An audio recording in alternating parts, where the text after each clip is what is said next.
பேசுறதுக்கு மட்டும்தான் நாக்கு அப்படின்னா கடவுள் நமக்கு நாக்கை மட்டும் படைச்சிருக்கலாம், ஆனால் அதோடு சேர்த்து நமக்கு ருசியும் கொடுத்துருக்காரு. சுவாசிக்கிறதுக்கு மட்டும்தான் மூக்கு அப்படின்னா கடவுள் நம்மளுக்கு சுவாசத்தை மட்டும் கொடுத்துருக்கலாம், ஆனால் அதோடு சேர்த்து வாசத்தையும் கொடுத்துருக்காரு, ருசியும் கொடுத்துருக்காரு, சுவாசத்தையும் கொடுத்துருக்காரு, அதோடு சேர்த்து பசியும் கொடுத்துருக்காரு.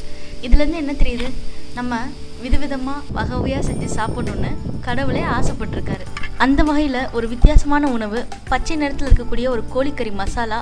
வெங்காயம் தக்காளி சேர்க்க மாட்டோம், ஆனால் புதினா கொத்தமல்லியோட வாசத்தோட ரொம்ப அருமையாக இருக்கும். பாகிஸ்தான் நாட்டை சேர்ந்த லஹோரி கோழிக்கறி மசாலா. இந்த கோழிக்கறி மசாலாவை செய்கிறதுக்கு 1/2 கிலோ அளவுக்கு கோழிக்கறியை நல்லா கழுவி சுத்தம் பண்ணி எடுத்துக்கலாம்.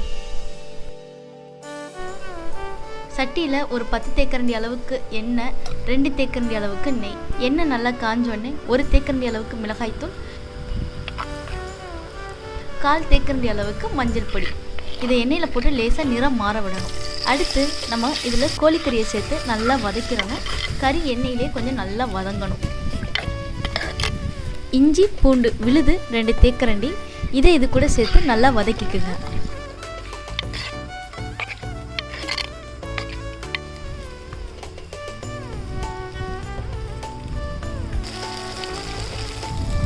கறி வதங்கினோடனே இதில் 1 கையளவுக்கு புதினா, 1 கையளவுக்கு கொத்தமல்லி, 2 பச்சை மிளகாய், இதை தனியாக எடுத்து நல்லா கழுவிட்டு நம்ம அரைச்சி விழுதாக எடுத்துக்கணும்.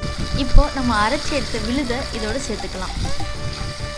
இந்த கோழிக்கறிக்கு தனியாக தண்ணி எதுவும் சேர்க்க வேணாம், இந்த கறியிலேருந்து வர தண்ணியே போதும் இது வேகிறதுக்கு.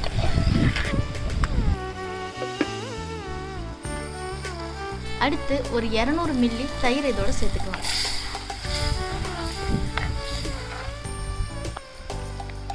இந்த கோழிக்கறிக்கு தேவையான உப்பையும் இப்போ நம்ம இதோட சேர்த்துக்கலாம்.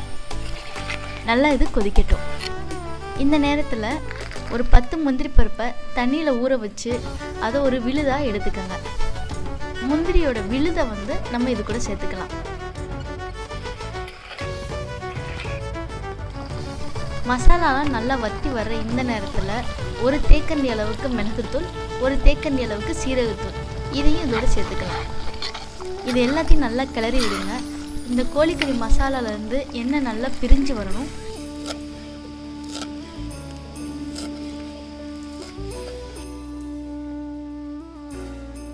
எண்ணெய் பிரிஞ்சு வர இந்த நேரத்தில் நம்ம 1 கையளவுக்கு கொத்தமல்லி, 1 கையளவுக்கு வெங்காயத்தாள் இது கூட சேர்த்துக்கலாம்.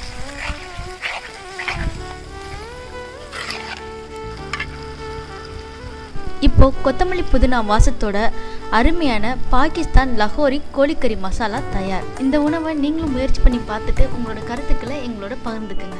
நன்றி.